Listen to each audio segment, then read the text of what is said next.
Something is happening to you right now that you have been misreading as failure.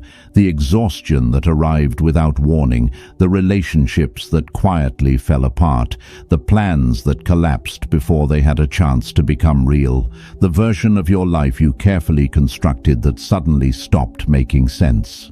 The feeling of being lost inside a chapter you did not choose and cannot seem to find your way out of.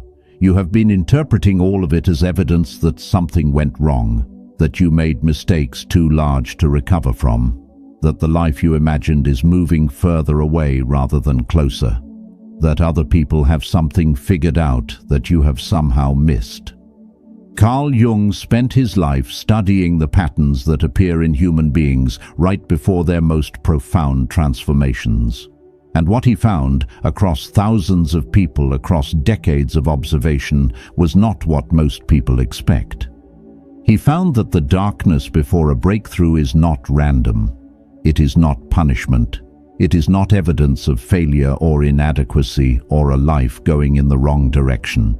It is the process itself. Every significant expansion of a human life is preceded by a period of pressure, confusion, loss, and disorientation that looks from the inside like things falling apart, but is actually things being rearranged. The caterpillar does not experience its transformation as becoming. It experiences it as dissolving. And from inside that dissolving, there is no way to know that wings are being built. You are not falling apart. You are being rearranged. Seneca wrote, "Every new beginning comes from some other beginning's end. What feels like the collapse of everything is often the clearing of what was never meant to stay." Today we are going to walk through 7 things that happen to every human being right before the best chapter of their life begins. Not as comfort, not as empty reassurance, but as a map drawn from the deepest understanding of human psychology ever assembled, so that the next time life puts you through one of these passages, you recognize it for what it actually is, a beginning wearing the disguise of an ending. Whether you are watching this at midnight unable to sleep or in the morning finally ready to understand what you are going through, comment below. I am not falling apart. I am being rearranged. Number 1. Everything you built your identity around stops working. Your sense of who you are was constructed on foundations you did not consciously choose. The career that defined your worth. The relationship that gave your days their shape. The role you played so consistently that you stopped being able to distinguish between the role and the person underneath it. The beliefs about yourself that were handed to you early enough that they felt like facts rather than interpretations. The image you maintained across years of careful management that told you and everyone around you exactly who you were and what you stood for. And then something shifted, maybe gradually, maybe suddenly, and the foundations that your identity was built on began to feel unstable. The career lost its meaning, the relationship ended or changed beyond recognition. The role no longer fit the person you were quietly becoming underneath it. The beliefs that once felt solid began to feel like borrowed clothes you had been wearing so long you forgot they were not originally yours. Jung called this the collapse of the persona. The persona is the mask we construct for social survival, the organized, presentable, functional face we show the world. And for most of our lives, we mistake the persona for the self. We pour our energy into maintaining it, protecting it, ensuring that it remains consistent and coherent and respected. Jung wrote, "The privilege of a lifetime is to become who you truly are. But becoming who you truly are requires first dismantling who you were pretending to be. And that dismantling does not feel like liberation when it is happening. It feels like loss. It feels like the ground disappearing. It feels like an identity crisis, because that is precisely what it is. An identity crisis is not a psychological emergency. It is a psychological necessity. It is the moment when the constructed self becomes too small to contain the real one. when the mask begins to crack, not because you are failing, but because what is underneath it has grown large enough to push through. The disorientation you feel when your old identity stops working is not confusion. It is the first honest breath you have taken in years. The first moment where the gap between who you have been performing and who you actually are becomes impossible to ignore. Do not rush to build a new identity on top of the rubble of the old one. Sit in the uncertainty long enough to find out who is actually there when the performance stops. That person, raw and unpolished and without the armor of the constructed self, is the one the next chapter is going to be built around. The collapse of who you were is the foundation of who you are becoming. It only feels like destruction because you are still standing close enough to see the dust. Number 2. You lose people you thought would always be there.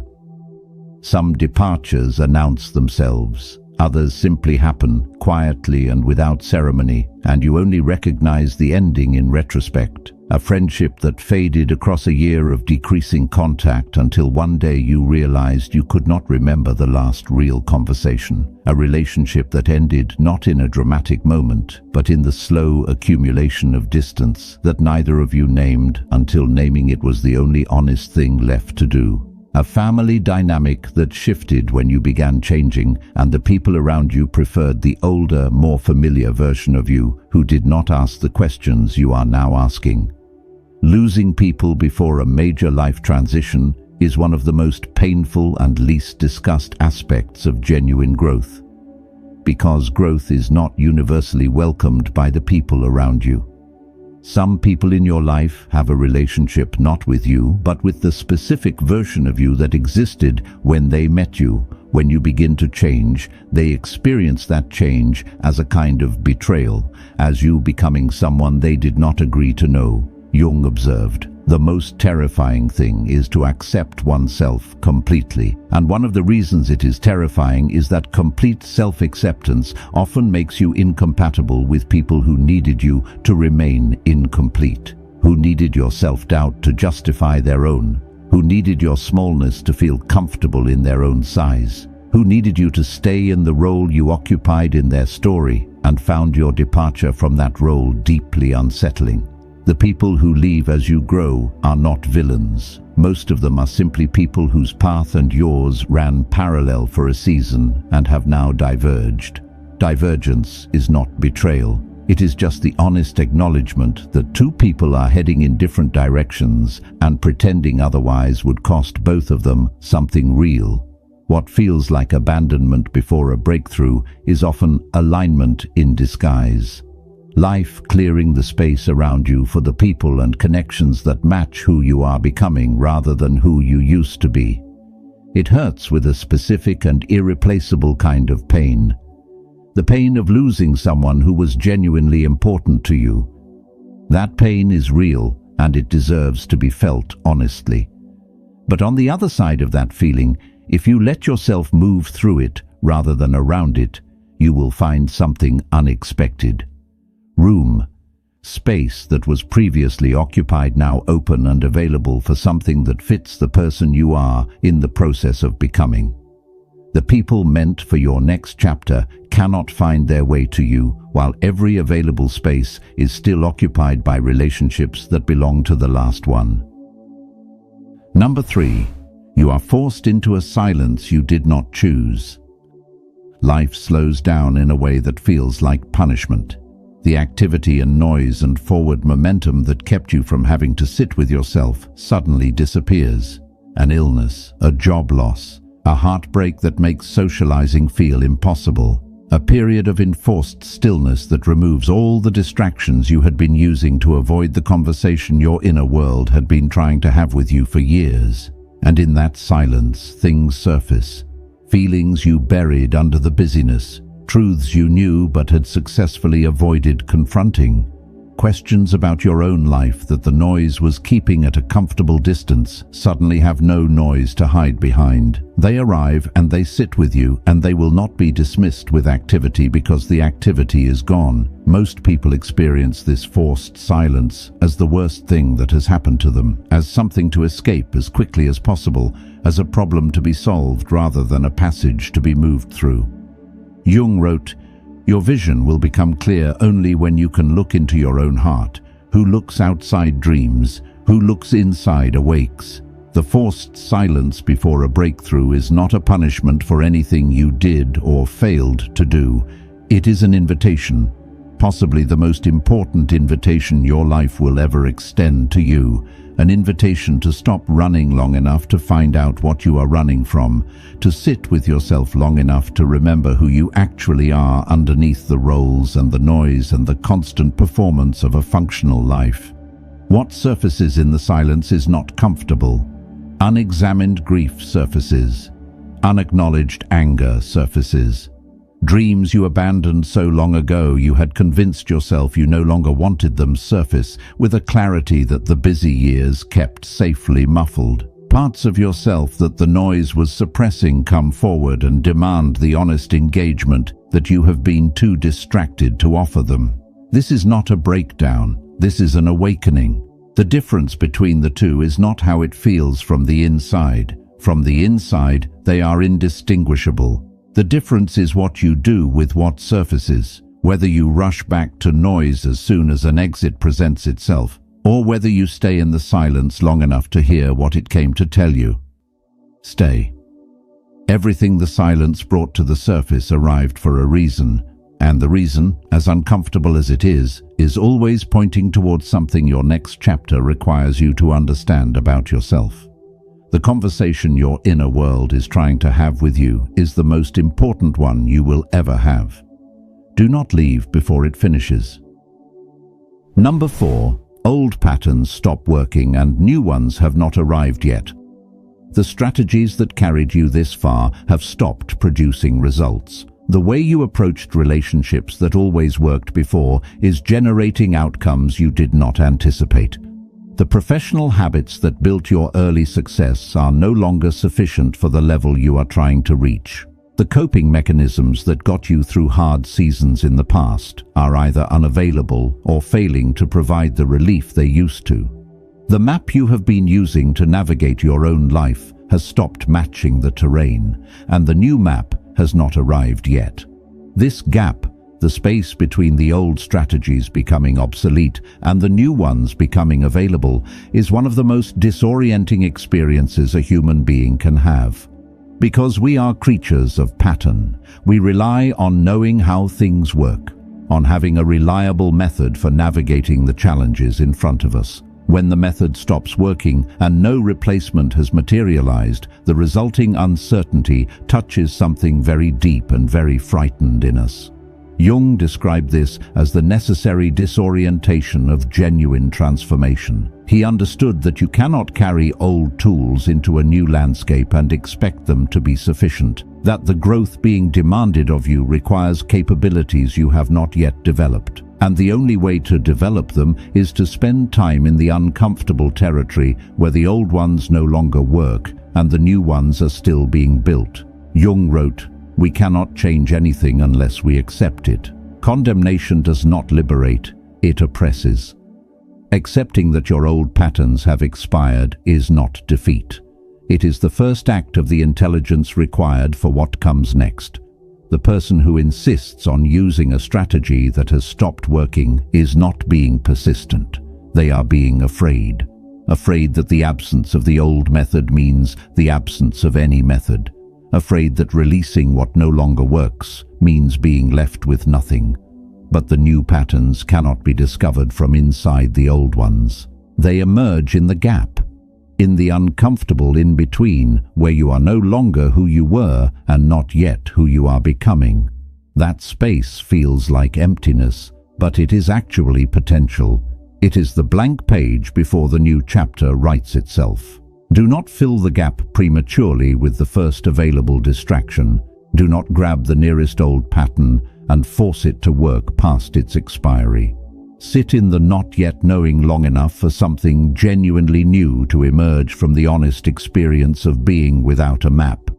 The new patterns are forming. They form in the discomfort. They form in the willingness to move without certainty. They form in the gap itself, not on either side of it. Trust the gap. It is where your next self is being assembled.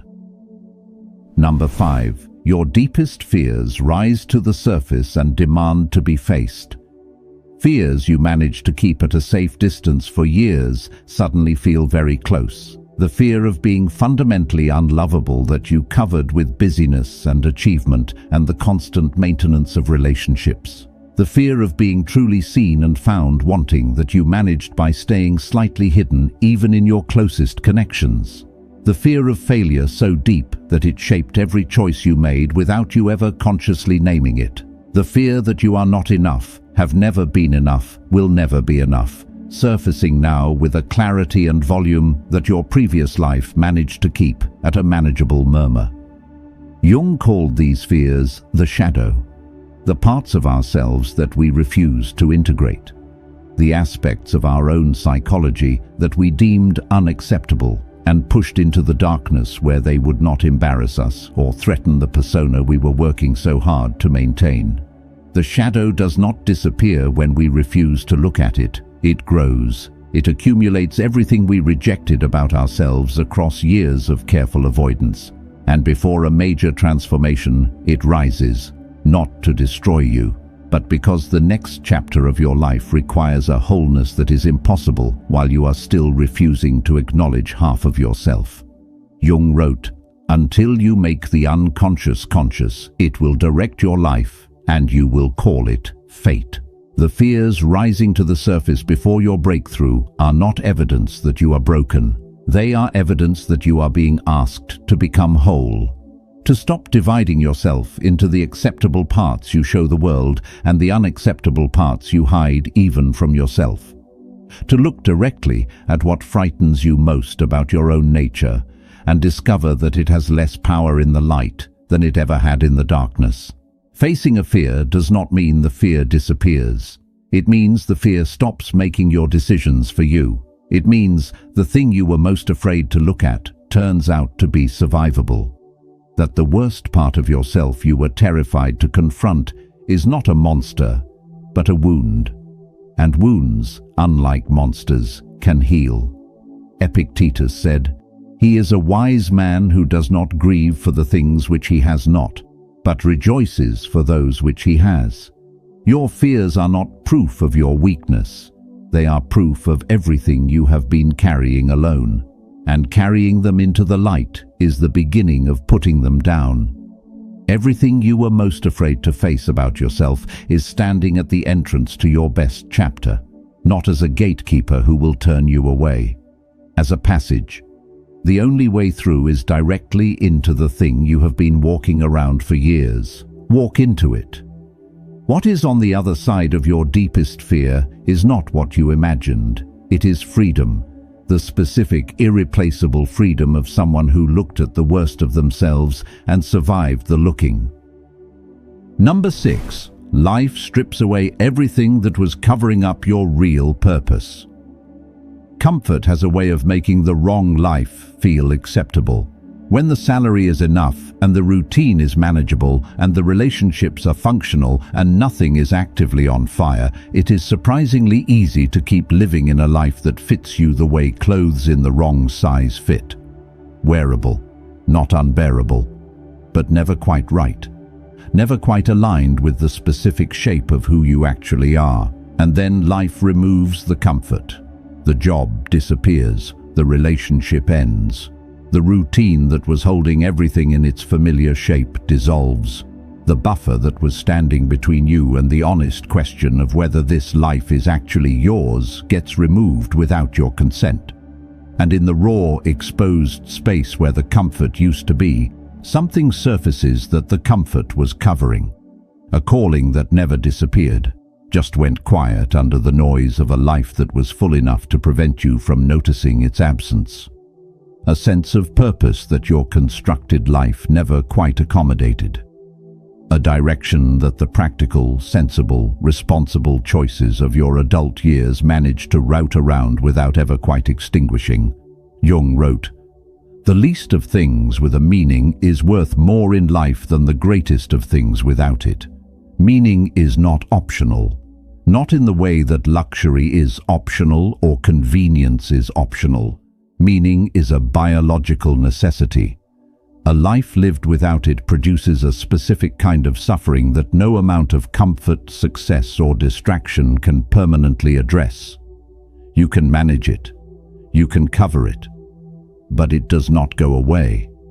The stripping away before the breakthrough is life removing the covering so that you cannot ignore what has been underneath it. So that you are finally, undeniably, uncomfortably confronted with the gap between the life you have been living and the life that your deepest nature has been trying to live through you. That confrontation is painful exactly in proportion to how large the gap was. The more you covered, the more exposure hurts. But the pain of that exposure is clarifying in a way that the comfortable numbness never was. It points, it directs, it tells you with unmistakable specificity what matters and what does not, and what your remaining time on earth is actually for. The life being stripped away was not your real life. It was the scaffolding around it. And scaffolding is only ever meant to be temporary. It exists to support construction, not to be mistaken for the building itself. What remains after the stripping is the building, raw and unfinished and with a great deal of work still to be done, but real, genuinely, specifically, irreplaceably yours. Build from what remains. That is the only material that ever needed to be used. Number 7. You feel like you are running out of time, and somehow that feeling is a gift. Urgency arrives, and it does not feel like motivation. It feels like panic wearing a philosophical mask, like the sudden visceral awareness that time is moving and you are not moving with it, that the years you assumed you had in abundance are revealing themselves to be finite in a way that your younger self managed to treat as theoretical rather than real. That the life you kept meaning to get around to starting is waiting on the other side of a clock that does not slow down for intention. Most people experience this urgency as a crisis and try to escape it as quickly as possible. Into planning that never becomes action. Into distraction that temporarily muffles the feeling without resolving it. Into the comfortable story that there is still plenty of time and the feeling of urgency is just anxiety to be managed rather than information to be used. But the urgency before the breakthrough is not anxiety, it is clarity. It is the moment when the abstract understanding that time is finite becomes a lived, felt, undeniable reality that your entire system is responding to. Jung wrote, "Life really does begin at 40. Up until then, you are just doing research." The research phase, the years of accumulating experience and making mistakes and discovering through lived evidence what works and what does not, and who you are and who you are not, that phase produces something that urgency then activates. It turns the accumulated self-knowledge of your research years into fuel for the construction of something real. The feeling of running out of time is not a symptom of a life going wrong. It is a signal from the deepest part of your intelligence that the season of preparation is ending and the season of building has begun. That the gap between knowing what you want and actually moving toward it has become too wide to maintain without cost. That something in you is done, waiting for conditions to be perfect and ready to begin in the imperfect conditions that actually exist. Use the urgency, not to panic, not to make frantic decisions that mistake speed for progress, but to finally close the gap between the life you have been living and the life you know you are capable of building. To stop treating your own deepest desires as things to get around to eventually and start treating them as things that deserve your full attention right now. Right now is not a rehearsal. The chapter that is about to begin is real.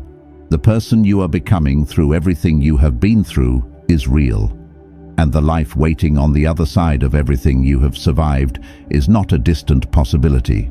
It is the next thing. The urgency you feel is not the feeling of running out of time. It is the feeling of time finally becoming yours to use.